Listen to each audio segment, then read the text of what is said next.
Hello viewers, இன்றைக்கி நம்ம பார்க்க போகிறது மல்டி கலர் லேஸில் வச்சு நம்ம எப்படி ஒரு நெக்லஸ் மேக் பண்ணலான்னு பார்க்கலாம். இதில் நான் மல்டி கலரில் இருக்கிற ஹெவியான லேஸ் வந்து எடுத்திருக்கேன். இது பேக் சைடில் நம்ம இதே மாதிரி P7000 க்ளூ அப்ளை பண்ணி நம்மள்கிட்ட இருக்க ஐபினை வந்து 2 பின் வந்து அட்டாச் பண்ணிக்கலாம். அட்டாச் பண்ணும்போது மேலே கீழே அந்த மாதிரி பார்த்து ஜாயின் பண்ணிக்கிடுங்க. ஜாயின் பண்ணி பேக் சைடில் வந்து நம்மளுக்கு வச்ச அந்த ஐபின் வந்து தெரியாமல் இருக்கிறதுக்காக வேக்ஸ் சீட் வந்து பின்னாடி ஒட்டிக்கிடுங்க. வேக்ஸ் சீட் வந்து வேறு கலரில் இருந்தால் பின்னாடி கோல்டு கலர் பெயிண்ட் பண்ணிக்கிடுங்க. ஓகேவா?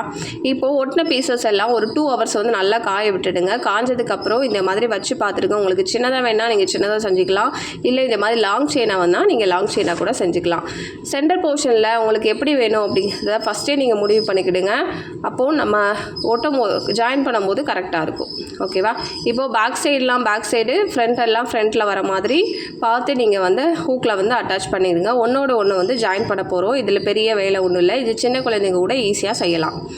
இந்த மாதிரி ஹெவியாக உள்ள லேஸ் இருந்துச்சுன்னா நீங்கள் அதை ஃபஸ்ட்டு கட் பண்ணி எடுத்துடுங்க. அது நூல் வச்சு தான் ஜாயின் பண்ணி வச்சுருப்பாங்க. நீங்கள் தனித்தனியாக பீஸாக கட் பண்ணி எடுத்துகிட்டு அதுக்கப்புறம் நம்மளோட ஐபினை வந்து ஜாயின் பண்ணிக்கலாம்.